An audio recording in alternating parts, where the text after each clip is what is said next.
The football team will take on Ohio State in the 2014 Big Ten Football Championship game at Lucas Oil Stadium in Indianapolis on Saturday.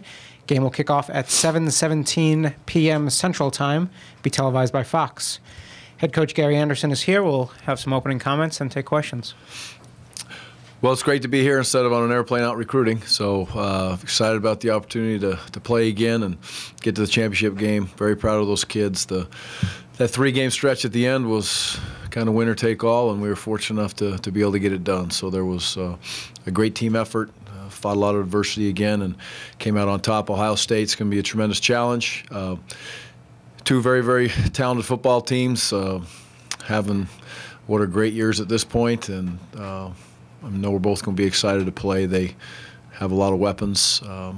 They've been good for a long time for a lot of reasons, but they have some very good players. They're very well coached. The coaches do a great job, put them in the right spots. So excited to continue to prepare as a staff and get the kids back here this afternoon and get things rolling.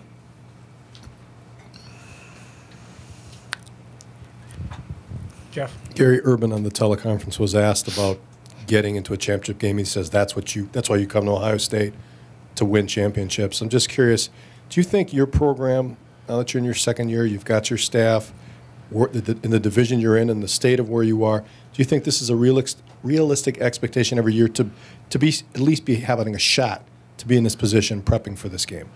Yeah, well, I think if you'd ever answer that question, regardless of where you coach in any conference any other way than yes, then I think you're sending a real bad message to your team, first of all.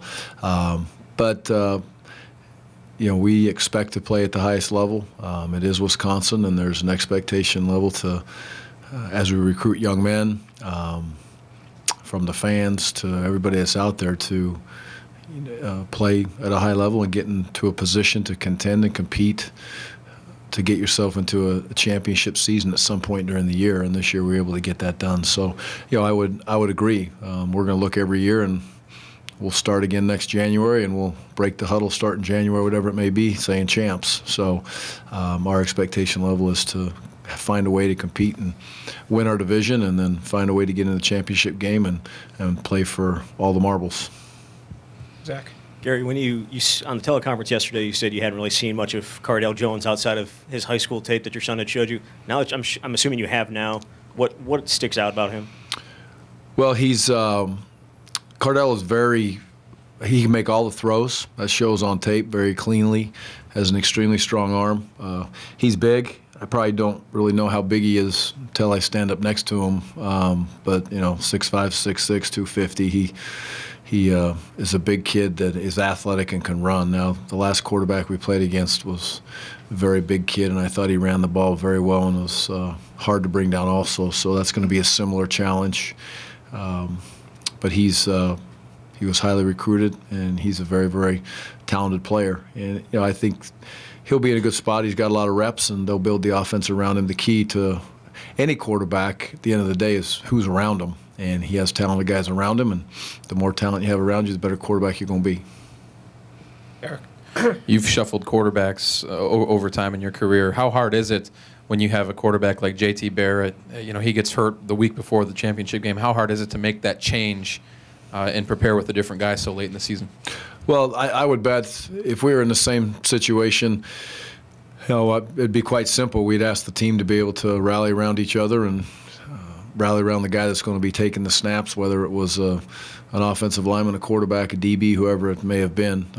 Lots always made of the quarterback position, and he is the young man that gets the ball in his hands every snap, so it is a very important spot, obviously. But it throws a little different flavor into the week of preparation, without a doubt. I haven't been in that exact scenario myself, but I'm sure, you know, they'll handle it well, and they'll surround themselves around each other and be ready to roll. And again, he's a very talented football player, so he looked in, and he came in that game last week and looked, you know, poised and confident to me from what I saw.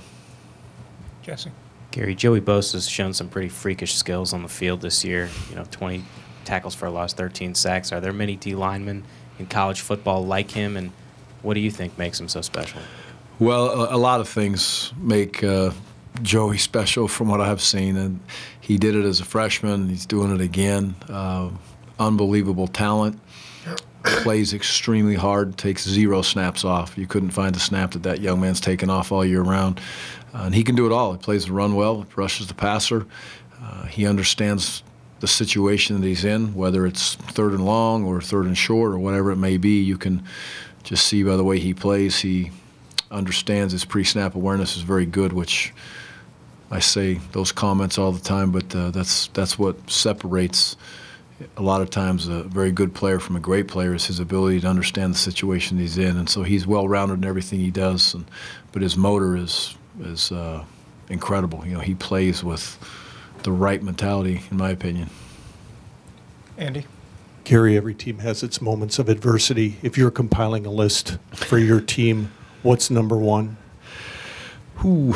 I would say the Northwestern loss. That was kind of a critical moment for us to be able to circle the wagons and all of us look in the mirror, from coaches to players to trainers to weight guys to secretaries, everybody. What can we do to be better? And that was turned out to be a very positive turning point. But there was a lot of adversity that came with losing a tough ball game, on the road against a good Northwestern team, and we left a lot out there on the field and on that game, and a lot of things went into the loss, not just this aspect or that aspect. We didn't play well, and they recovered. And secondly, I would say not the football side of it, but the way these kids have handled the situations that they've had off the field this year with a lot of family members and people, that's brought us together. There's no doubt that that's helped this football team grow and kind of become even closer than they were before. Phil? Two-part question about your relationship with Urban Meyer. What was the last conversation you guys had, or how recent was it? And what was some of the first conversations you had when you coached under him? Okay. You only come when we go to championship games? Oh, okay. All right. Okay. All right. That's right. He wasn't there this morning. Okay, I got you.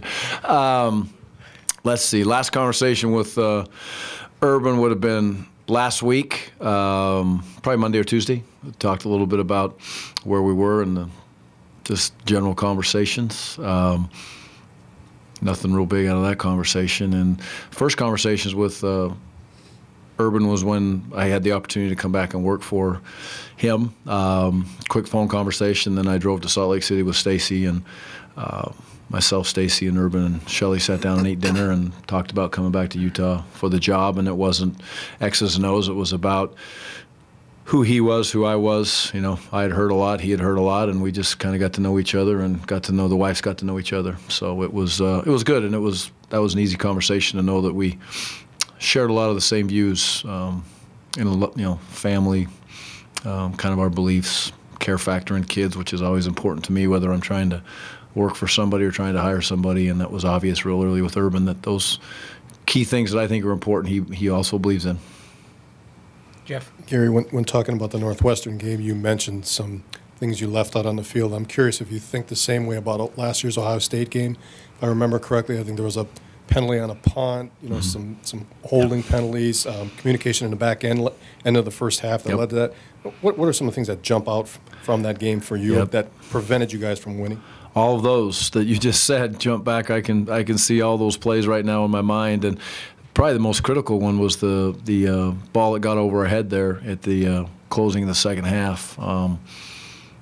That was a big play, and the punt situation. If I remember, I think they dropped the ball. We got a turnover, but didn't get it because we were illegal formation, I think it was. Yeah, you remember all the bad things. So it's this will be a game that we can't afford to make those mistakes. And usually in a game that you're in, or it's a tight game, or you have a chance to be able to win or be in it at the end, if you're not in that position, you've made those mistakes that can really hurt you, assuming you have a talent level enough to be able to hang with the people that you're playing. And that was the case in that last game. We'll have to learn from that. And if you look back at the Northwestern game, there was a lot of those scenarios that were similar in that game.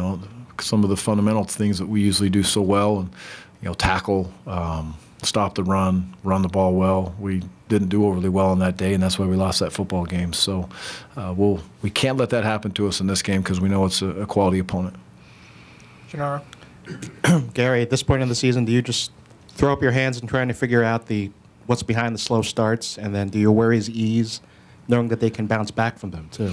You know, slow starts are always an interesting topic of conversation. I kind of think about them in my own mind a little bit, and what's the perception of a slow start is sometimes a couple defenses playing well. A slow start can be making mistakes that are uncharacteristic. Slow start can be, a team has too much emotion or not enough emotion. There's a lot of things that could go into that, and I don't necessarily even see the last game as a slow start. It was on the scoreboard. I saw two very good teams battling it out, and I saw another team making early mistakes that cost them, that allowed the team to get great field position and then score on two short fields. I saw a staff, an offense on us that had to adjust and realize that they just were not going to sit there and let us run the ball. And they had a good scheme. So, it's definitely not part of the plan to get behind by 14 points or 7 points or 3 points or 1 point. But it's I don't know if, slow start, whatever. We've created our own enemies in some of those situations. So a fast start, if we score the first 3 drives and they score the first 3 drives, then to me that's a slow start on defense. So a lot of times those don't get talked about. But we're ready to play. They were ready to play when they walked out. Things just didn't go our way early. And we were our own worst enemy. Some uncharacteristic things that we did that we were able to take away and not have happen to us in the second half. Tackling, gaps, took care of the football for the most part. Tom. Gary, Ohio State's 24-0 in the Big Ten over the last 3 years. What has gone into that? Is it the level they recruit at? Is it the introduction of a coach like Urban, or is it something else? This is probably all the above. I have not really studied them that much. We don't cross paths with them a lot in our film, evaluation. We don't see them a lot during the year, and last year we played them so early that we went through the rest of the year and virtually never saw them. And before the crossover in the Minnesota game, I don't really remember a breakdown game. Maybe there was 1 or 2 other ones that had Ohio State in them. So I haven't seen them that much in the last 2 years. I know that they're very, very well coached. It starts with Urban and it goes all the way through. But what I know of their coaches, they're very well coached. They have a tremendous university with their tradition. They recruit very well, and they pride themselves on being an elite scenario. So much what I envision in my own mind when I think about the University of Wisconsin. So they're on a heck of a run, and it's been a great role. So we'll see what happens next. Jim. Gary, if you break down your rushing numbers by quarter, there's a pretty steady progression. In the third quarter, there's a peak and outrageous numbers. What do you attribute that to? Is that you wearing down other teams? Is that a feeling out process? I hope it's a little bit of both of those. Our goal and our mindset is that we do wear people down as we play a football game. That is definitely a goal of that offensive line, the tight ends, fullbacks, the running backs. The identification of how people are playing us. You would surely hope as we got through the second quarter and into the third quarter that if there's some information that we can get passed down from the field or from the box to Coach Ludwig and they can make adjustments at halftime, that would help us be able to get it to the quarterback and allow him to be able to check or find the runs that we like on that certain day against the certain defenses that they're playing. Because we do see people play us very different. It's hard to sit down for Coach Woods and Coach Ludwig and create a box that they're going to see. It changes quite drastically every week because not many people play the way we play. So you're getting a lot of information on game day that has to be seen, then digested, and then obviously put into a different type of game plan, a different run or whatever it may be. So, but we do take pride in thinking that we get stronger as the game goes on, that our physicality will take over and want to make people not as interested in playing as they were on the first snap of the game as the game goes on. Jeff. Gary, I think you were asked about Wheelwright after the game, and you talked about how the young receivers will look better in practice, but I think you'll agree that until they do it out on the field with 80,000 there, that's a breakthrough for him. Do you anticipate that this will give him a kick in the to maybe be a little more assertive or confident on the field now? Well, I would sure hope so, and I could not agree more. There's nothing like making a play in a big-time moment in a game in my own opinion, that should take a young man and put him to a different level. And that would be the expectation of Robert, and I hope that's the expectation in Robert's mind, which I'm fairly assured that it is. And he's been waiting for the opportunity, and it was right there in front of him, and he made it. So the talent is there. He's continued to grow and develop, and it has definitely improved in practice. And looking forward to see how it helps him move forward, because we all know we sure could use him out there on a consistent basis. Andy? Gary, Melvin's numbers don't lend themselves to sitting here thinking that he's being overworked, but is there any concern about him maybe wearing down here a little bit? The last two games have been, they've all been physical, but the last two particularly so, and Ohio State certainly figures to be along that same line. Yeah, it is definitely in my mind, and concerning. That stretch was unbelievably physical. You look at that Iowa game, and you look at the Minnesota game, and the amount of yards he ran, the amount of carries he got, the amount of times he was tackled, the amount of times he was gang tackled. It all is. It takes its toll without question. He again, I go right back to Melvin and communicating with him, asking him how he feels and how he's going through things, and he seems to be great. But it's got me on high alert, and the only thing I can do on that high alert is listen to Melvin Gordon, because I know Melvin's going to tell me exactly what his mindset is. Now, he'll be 100% ready to roll on Saturday, I guarantee that, but how I can help him, get from where he is today to as good as he can possibly be on Saturday, I know I'm going to do everything I can to help him. Gary, is there any scenario that you know of that Wisconsin could get involved in the college football Final Four? No. No, I'm not saying that. No, I'm saying I don't know. I don't know. I don't even know who the top four guys are right now. So I might probably guess and be pretty close, but we're just going to let the chips fall where they may, and we'll keep on battling and fighting and swinging, and we'll see where we land. I'll know exactly where we're ranked at the end of the year if we're fortunate enough to be in that position, and we'll just keep on playing today. Jeff? Back to Melvin's body and workload for a second. Do you know at this point, based on talking to Corey after the game Saturday, do you anticipate he'll be able to give you perhaps as much or perhaps a little more this week than he was against Minnesota? I would expect more. Corey had no issues at all in that game, and felt very good when I talked to him over the weekend, and I expect that'll be the same today. So he'll get the best thing is he'll get more practice this week, and that'll be big for him. Just a follow-up from OT's question then. So then are you in favor of a 6 to 8 team playoff? Just stirring up. I'm happy to be playing 13th game. How about that one? I'm leaving all that stuff alone.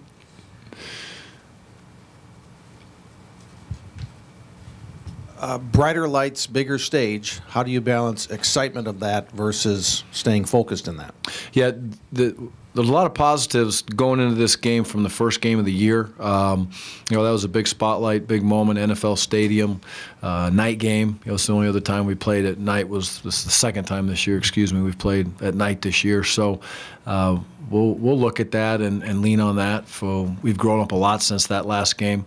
As far as the excitement level, and it doesn't get any bigger. It's impossible to get any bigger, have more on your plate than you had last week in a game. I mean, all those that went into it, from senior day to the Axe to the winning the championship on our side, and a ruckus crowd. Everything was there, and having to even tweak the pregame for the senior day. All the things were a little bit of could be a potential curveball. They handled it well. I think they'll be a lot more at peace with themselves this week. It'll just be, normal operating procedure. Get on a plane on Friday, have a little bit more time with their families. We're going to try to get there early so they can have some good quality time on Friday night, and on Saturday with their families prior to the night game. So I don't anticipate them being any more amped up than they always are, but it is a championship game. They'll be excited, but I think they'll handle it well.